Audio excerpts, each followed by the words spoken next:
Hey everybody, it is Callus with Callus Invitational 6 Round 4 Upper Bracket action. Upper Bracket, of course, meaning that this is not an elimination match. One of these guys does not go out when they lose. However, this is a really important match nevertheless because if you win here, you get a bye in the next round, and you are one win away from guaranteed money. And our prize pool at over $2,300, it is well worth winning. Even third place gets 20% of that. Not a bad chunk of change. You definitely want to be on the good end of this match because, like I said, just puts you in a position where you are so close to where you want to be. Now, obviously, losing this match, you could still get there. People have won this tournament from the lower bracket a couple times before. It could definitely be done, but it's way easier when you have to just win one more time to get money rather than three or whatever it is from the lower bracket. So, SoulWind and Mana. SoulWind, one of the best Pokemon players ever, arguably the best Pokemon player ever. Very good at every tier, has won everything there is to win, other than CALLOUS Invitational. He's played in all 6 of these, and as of yet, has not made money in any of them. He's had a couple of decent runs, but has never quite gotten there in the end, and he's not necessarily known as an ADV main. Competent, of course, in every tier, but I think if you were to list SoulWind's top, say, 3 tiers, this would not be one of them. Ban Manaphy, on the other hand, relatively new, relatively in air quotes, to CALLOUS Invitational. He just joined the party in CI4, so he's only been doing it for a few years. But in CI4, he had a really good run, third place finish, really solid. Didn't make it the next year, but he still was fine last year. And here he is competing for the money yet again. So Manaphy is showing himself time and time again, not only to be a viciously creative builder. I remember the Arcanine Rose team that he brought earlier in the tour and won with, by the way. But just a consistent player as a whole. You don't go deep over and over again by luck. So obviously there's something to it. This is a tough match between two players that I have a ton of respect for. One of them is going to be in a really good position, and one of them is still going to be in okay shape, but they're going to have to fight harder and earn it. Who's it going to be? We're going to find out together. I have not watched any of these games. SoulWind's on the bottom, Ban Manaphy is on the top. Zapdos is going to scare away the lead Swampert with the threat of HP Grass or Toxic or what have you, and SoulWind knows that he's going to switch, so he goes for the sub. Going to pass that along to Jirachi now, and it's going to be staring down at T-Tower. Best thing he can do is Fire Punch, which is really not that damn exciting. This is crisis averted big time for Mana, unless he had gotten the 20% burn there, but it didn't come, so good sequence for SoulWind to pass a sub, but didn't really get anything out of it. And interestingly, the T-Tower that showed Earthquake also has Crunch, so this may be Rock Slide, Earthquake, Crunch Pursuit, which is a set that is not seen too much these days, but it's a set that I think is very good and very underrated, though it is a little bit awkward because your Pursuit Tower, which you're using to remove Gengar, often gets burnt coming in on Gengar, and that makes the physical attacks, the Rock Slide and the Earthquake, a lot less effective. If you happen to have a Heal Belmont, maybe the Celebi, or Bliss, or whatever, then that helps quite a bit. And there is a Gengar on the other side, as we see from SoulWind. T-Tower coming in.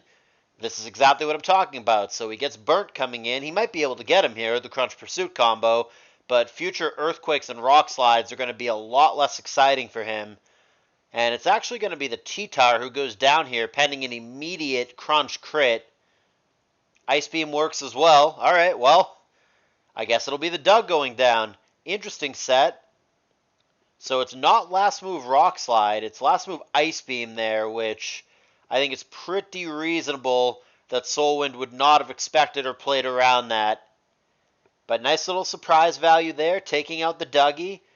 And it's going to be the first kill of the game for Mana, but keeping in mind that his T-Tar is quite low, 4% in burnt, so it's as good as dead. And then the Gengar on the other side for SoulWind actually survived being pursued there on the switch, but it's quite low as well. So there is a BP to Flygon here. Mana still hasn't shown 2 of his pokes. Whole team is known for SoulWind. Rock Slide there is an over prediction. Trying to get the Zapdos. Lands on Coon instead. Skarm comes in at this point for the first time. Ice Beam not a big deal unless it freezes, which it did not. 24%. CM thinking there'll be a spike, which is wrong. Good roar there for Mana, anticipating that CM.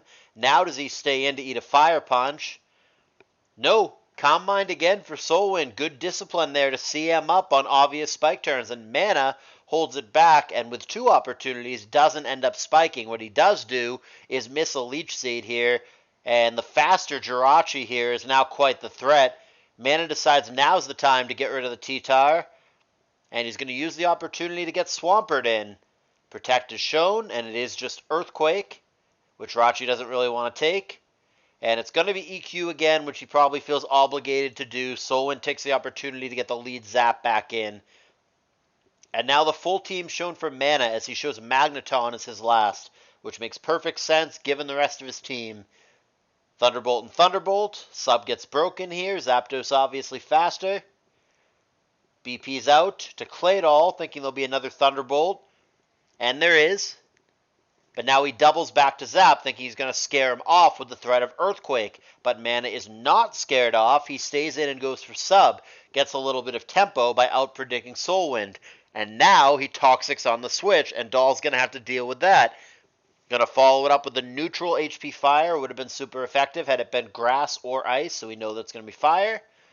And now he goes to Flygon. Again out-predicting SoulWind, getting it in on Niku. The question is now, is the Doll going to boom? And I'm not sure what Mana was predicting there. Perhaps the Coon, but he goes for Earthquake and he ends up awkwardly killing the Gengar on that turn, even though Earthquake obviously wasn't going to get him, but the Sand did. So that was a weird turn. You get a KO when you use a move that is completely ineffective against the other guy. Doesn't happen too often, but that's how it played out. And Mana's got himself the lead and a spike finally after eating a Fire Punch. Gonna have to eat another one. But he avoids both the crit and the burn that he fears. And now I think Mana's in reasonable shape in this game. I think Mana's probably ahead, though the Jirachi does look potentially difficult, especially if it lands a burn on the Flygon, which is probably the best counter for Mana. Now Swampert comes in, which can also check the Jirachi, but same deal. Really doesn't want to get burnt.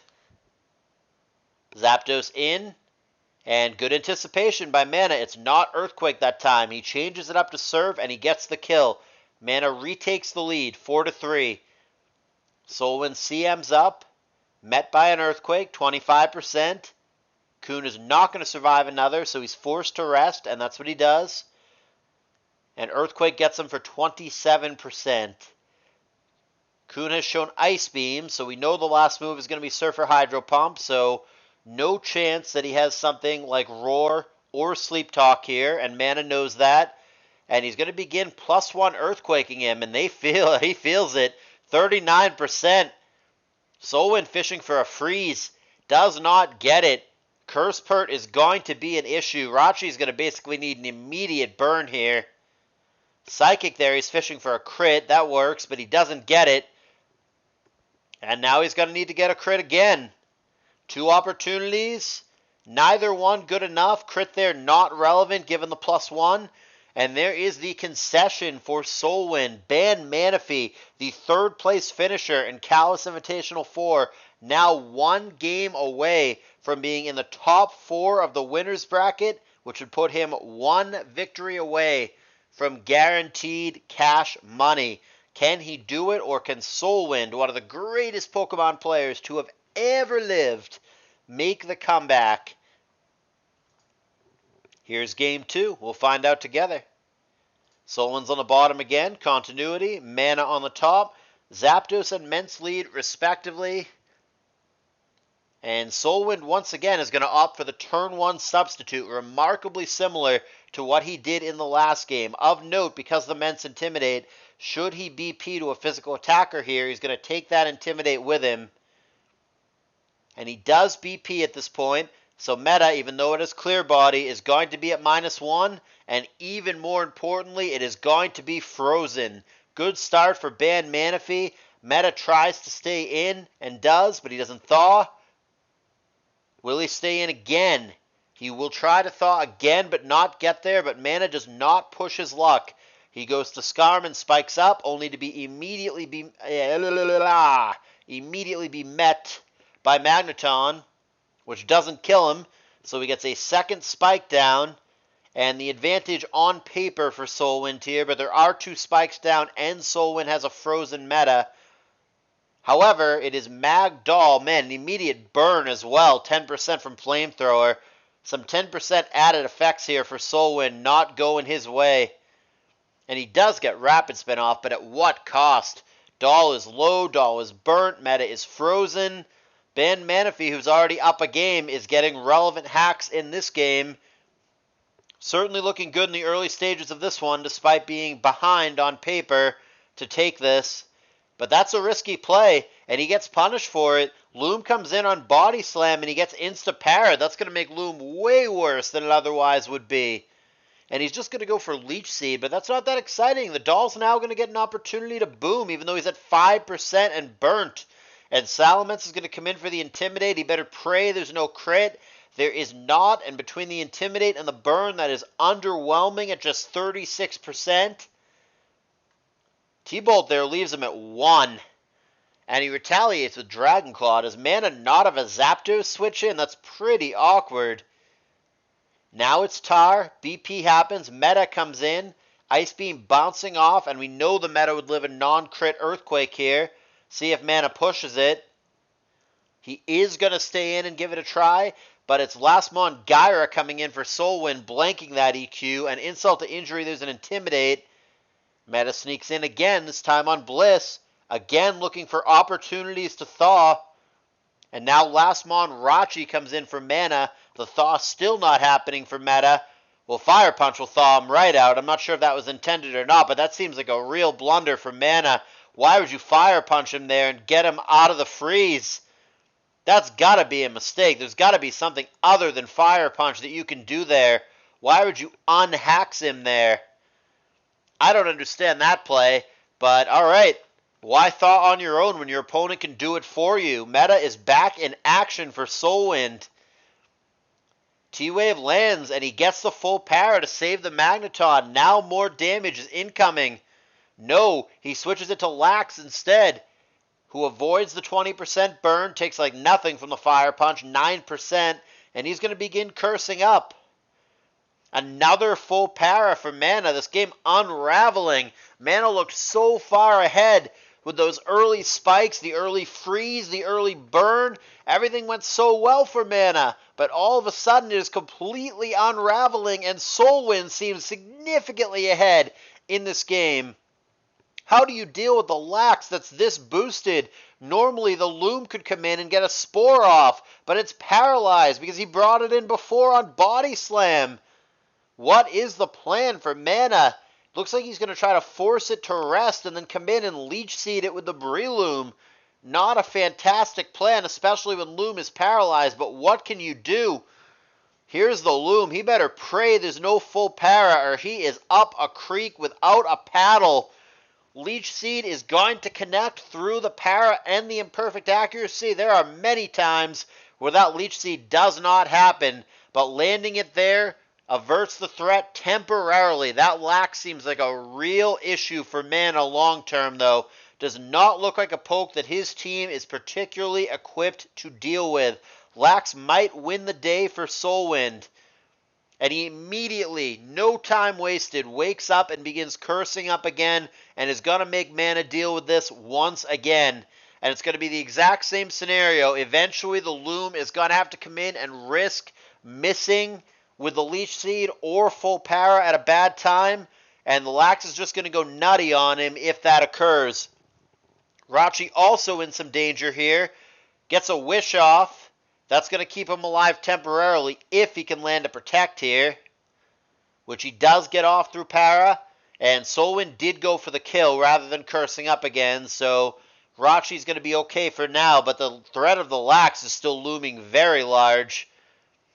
Shadow Balls, whatever, but I don't know what the T-Tar can really do to the Lax. Big boost advantage for the Lax at the moment.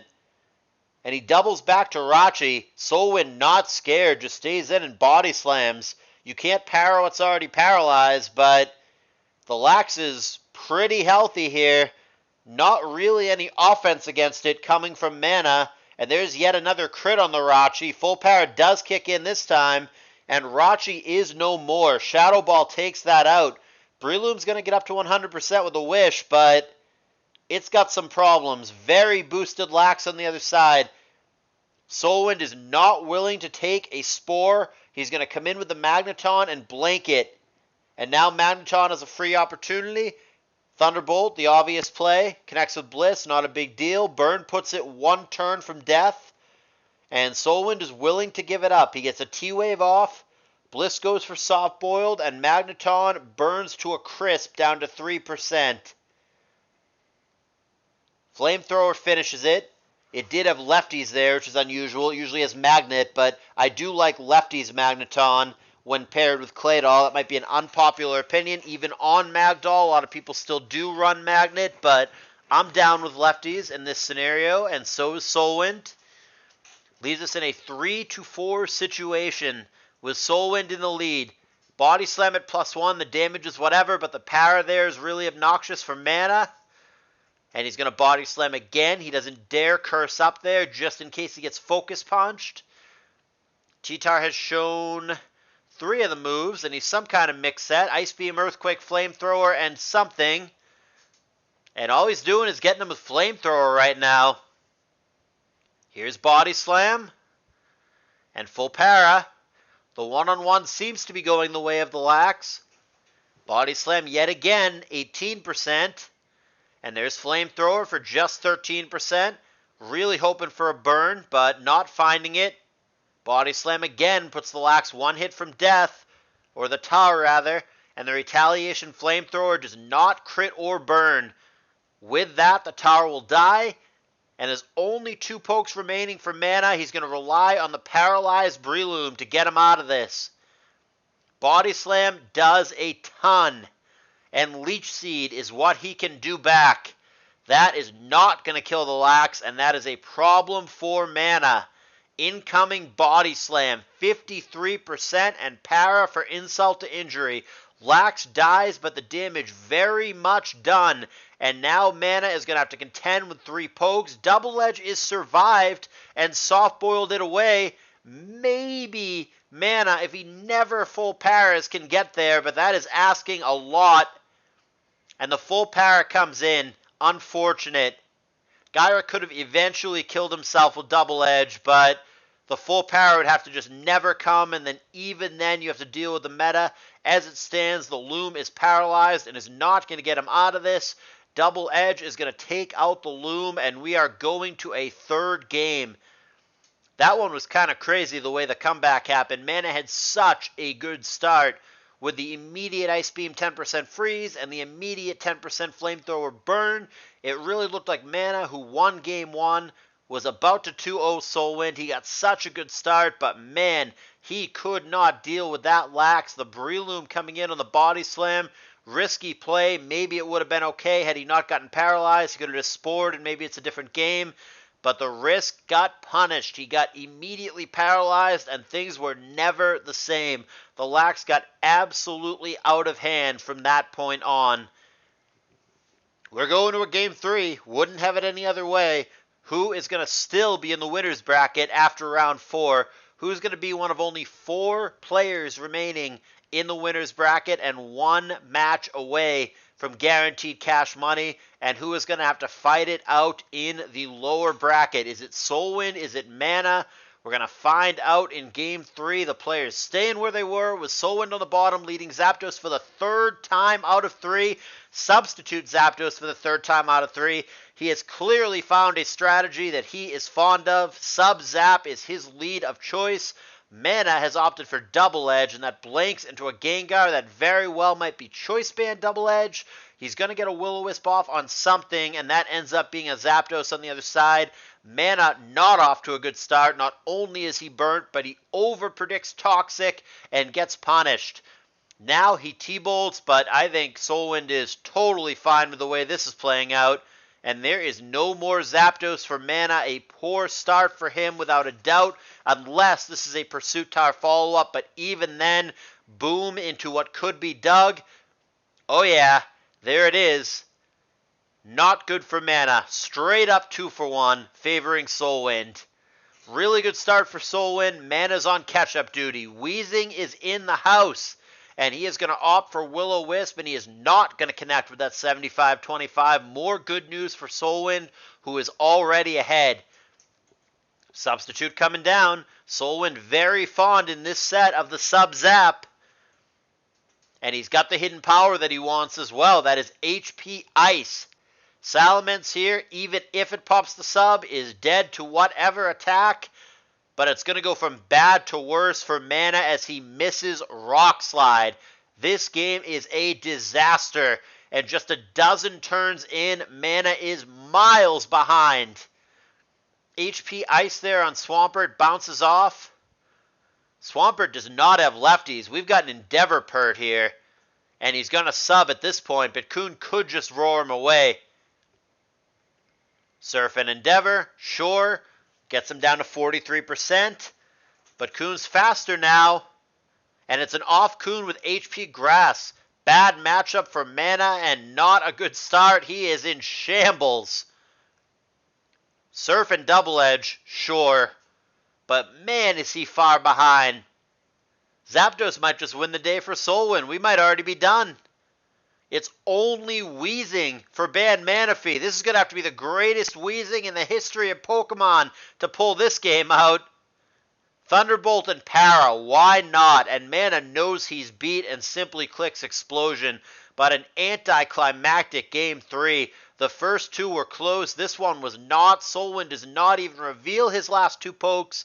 SoulWind and his beloved substitute Baton Pass Zapdos that he led with all 3 games of this series is on his way to his best ever CALLOUS Invitational finish. He is in the top 4 of the winners bracket, and he is 1 victory away from guaranteed money in this tournament.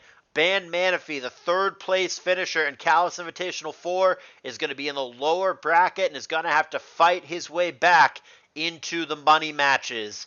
And that is where we stand for now. It has been an exciting tour, full of upsets, full of surprises, really, really good matches. There's at least half a dozen that stand out to me immediately as, man, is that a fucking highlight match. I hope you guys have been enjoying this tournament as much as I have. If you have, I would really appreciate a thumbs up, and even more, I would appreciate you subscribing to the channel. Maybe I can hit like 10 subscribers by the end of this tournament. That'd be cool. That's pretty much it. I guess you could donate if you'd like. We already have $1 bazillion for this tour. It's already the highest paying CALLOUS Invitational ever. But setting the bar even higher for next year is a wonderful goal that we can certainly try to attain as well. Alright guys, I appreciate you. You're the best. I love my audience, even though there's like 10 of you. Thanks for watching, and I will see you in the next video.